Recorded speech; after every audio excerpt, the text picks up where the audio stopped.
योगेश्वर, जसा वाक्यातला शब्द बदलता येतो ना तसा नवीन शब्दही वाक्यात घालता येतो. आता यापुढे भूषण तोच खेळ घेणार आहे.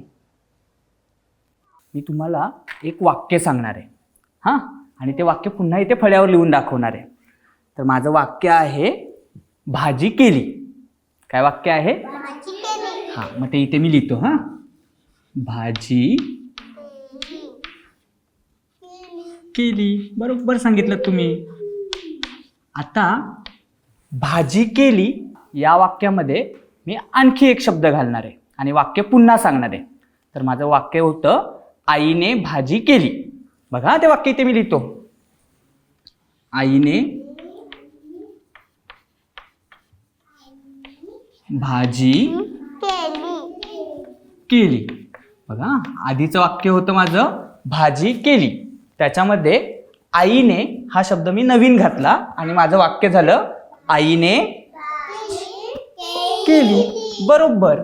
आता आईने भाजी केली या वाक्यामध्ये तुम्हाला एक नवीन शब्द घालायचा आहे आणि मला वाक्य पुन्हा सांगायचं आहे. कोण बरं सांगेल मला? सांग बरं तन्वी. हा, भाजी केली. हा, आता तेच वाक्य ना, यामध्ये आपल्याला आणखी एक नवीन शब्द घालायचा आहे. आईने भाजी केली या वाक्यामध्ये एक नवीन शब्द घालायचा आहे. कशाची भाजी केली असेल बरं? कशाची भाजी केली असेल? कशाची भाजी केली असेल आईने? कसली? केलीची.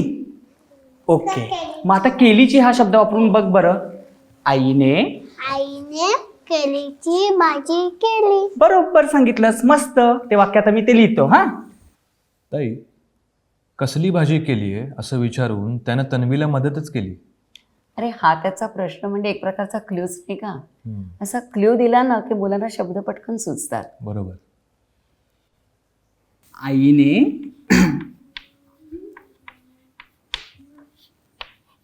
केळीची भाजी केली.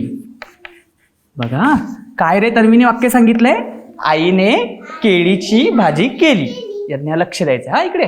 आता आईने केळीची भाजी केली या वाक्यामध्ये पुन्हा एक नवीन शब्द घालायचा आहे आणि वाक्य मला पुन्हा सांगायचं आहे. सिद्धार्थ, सांगशील तू? बघ बरं, कधी केली असेल भाजी? उद्या.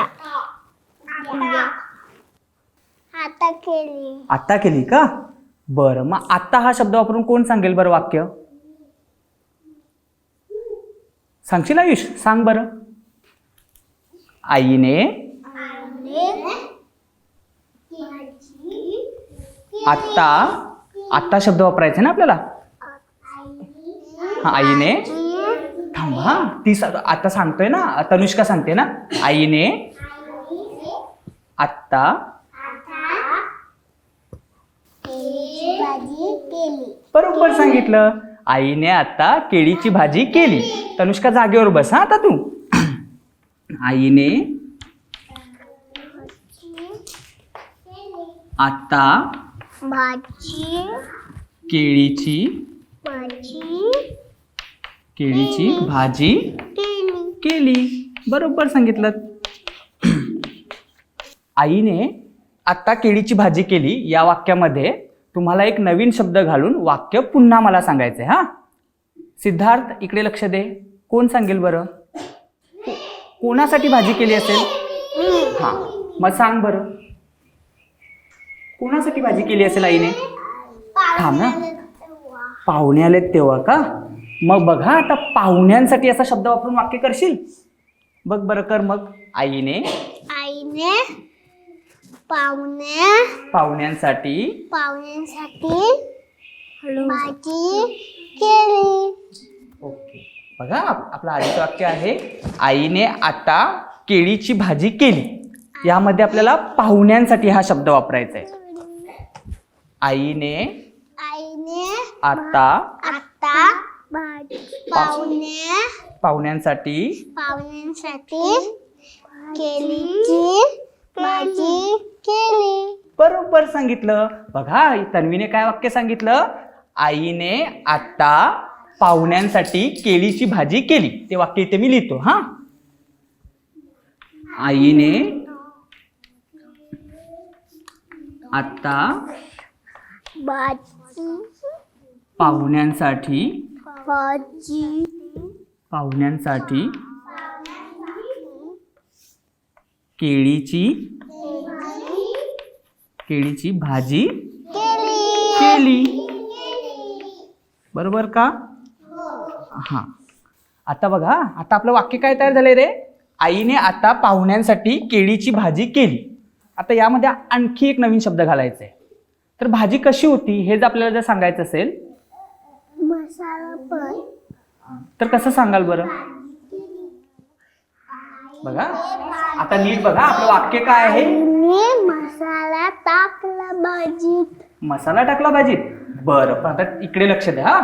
आईने आता पाहुण्यांसाठी केळीची भाजी केली. या वाक्यामध्ये आपल्याला एक नवीन शब्द घालायचा आहे ना. तर भाजी कशी झाली आहे हे सांगायचं आहे. चिकट तिखट झाली आहे का? बरं, तर मग तिखट शब्द वापरून कसं बरं वाक्य करशील तू? केळीची भाजी आईने आता केळीची पाहुण्यांसाठी केळीची भाजी कशी भाजी झाली होती? चिकट तिखट भाजी झाली. सिद्धार्थ, तू आता सांगशील का तिखट हा शब्द वापरून?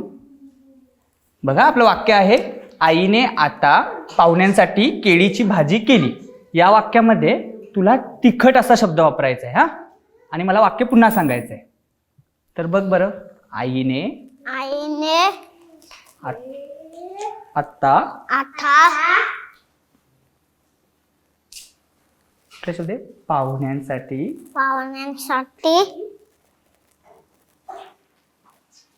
तिखट केळीची भाजी कशी भाजी? केळीची भाजी केली. कशी भाजी झाली होती? तिखट ना. हा, मग तिखट भाजी केली. आता हेच पुन्हा वाक्य सांगशील? पुन्हा सांगशील का? सांग बरं. आईने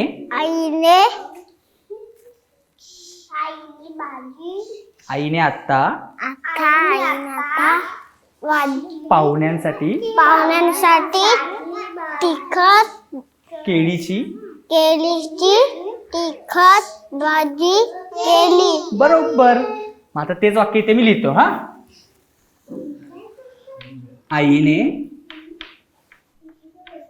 आता पाहुण्यांसाठी इकडे बघायचं हा. पाहुण्यांसाठी केळीची तिखट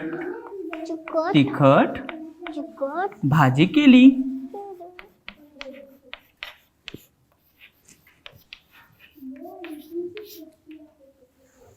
तर बघा, आता आपलं पहिलं वाक्य काय होतं रे? भाजी केली. काय वाटतं? हा, त्याच्यामध्ये आपण एक नवीन शब्द घातला आणि आपलं वाक्य काय तयार झालं? आईने भाजी केली. बरोबर.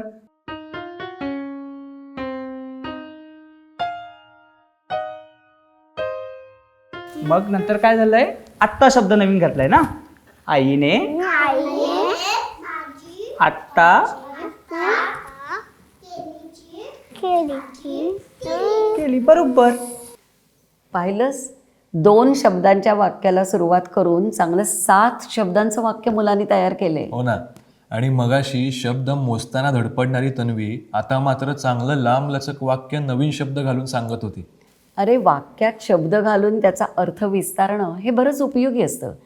त्या मानाने शब्द मोजणं हे निरुपयोगी असतं. त्यामुळे असं घडलं असेल. अच्छा. आणि महत्त्वाचं काय आहे? शब्द वाढवणं, शब्द मोजणं, वाक्यामध्ये शब्द नवीन घालणं, हे सगळे खेळ वारंवार मुलांबरोबर घ्यायला पाहिजेत. आणि 5-6 आठवडे जरी हा कार्यक्रम चालला ना तरी काही हरकत नाही. कारण भाषेच्या नियमांची जाणीव विकसित होणं ही अतिशय गुंतागुंतीची प्रक्रिया आहे. त्यासाठी मुलांना पुरेसा वेळ द्यायला पाहिजे.